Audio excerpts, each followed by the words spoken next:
Hi guys, hi, it's Nathan. So quickly diving into the foreign exchange market. So we've seen the Kwacha continue to lose ground against most major trading currencies. So these currencies would be the likes of the US dollar, the Great British Pound, the Euro, and the South African Rand. That's of course amongst other currencies, right? So the Kwacha in the beginning of January opened at the levels of about 25.8. Then come end of January, which is today, the Kwacha is trading above 27. So this basically means that for the month of January, the Kwacha has lost over 5% of its value to the dollar. So if we consider this on a more broader aspect, let's track back to June. So June 2023. So in 2023 June, we saw the Kwacha appreciate to the levels of 16.90, right? So if you take that period until date, so this period on its own accounts for over 58% loss of the Kwacha's value against the dollar.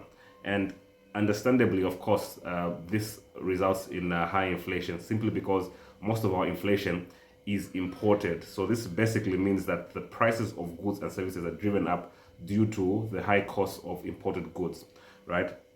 So if we look at the factors that are influencing the depreciation of the Kwacha, there are quite a number, but the ones that stand out would be number one, the low levels of production in mining.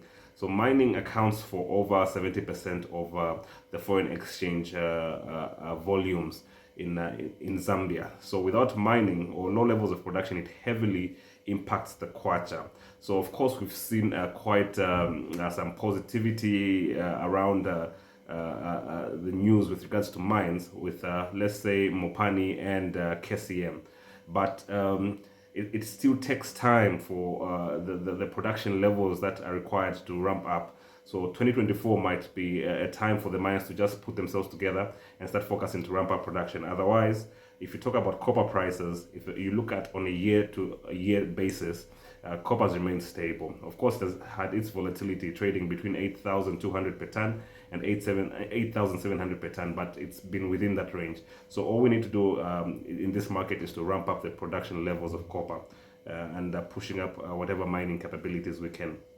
The other issue would be around the debt restructuring.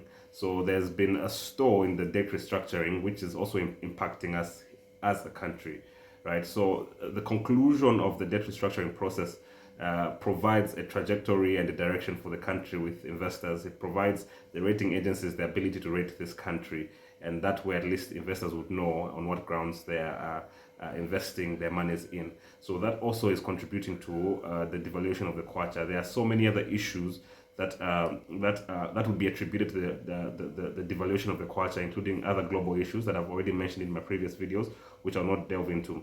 But what is interesting is that, just so you know, this is for your information, is that it's not only the Kwacha. So many other African countries, are also facing the same situation. So Zambia is not the only African country experiencing pressure from the USD. So in a Bloomberg article that I came across around November 2023, so the article highlighted that African currencies were the worst performing currencies as of November 2023, right? So you had Eurobond issuers such as Egypt, Nigeria, Angola. All these countries were forced to devalue their currencies. I'm assuming it's with regards to issues of default, right?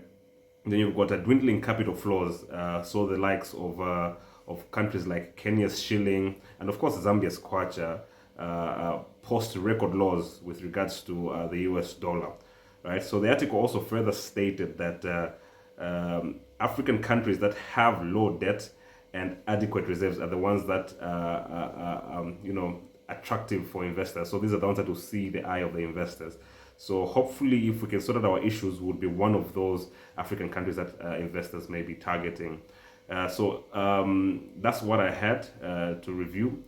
This is pretty much basics and summary, but if you want more detailed analysis on the markets, on the foreign exchange market, money markets, you can follow people like Dino Nyambu or Mutisunge Zulu or Andrew Chibuye on LinkedIn. They post quite detailed information of the things that I talk about. Mine are just basics. But otherwise, this is all from me for today. This is thanks and goodbye.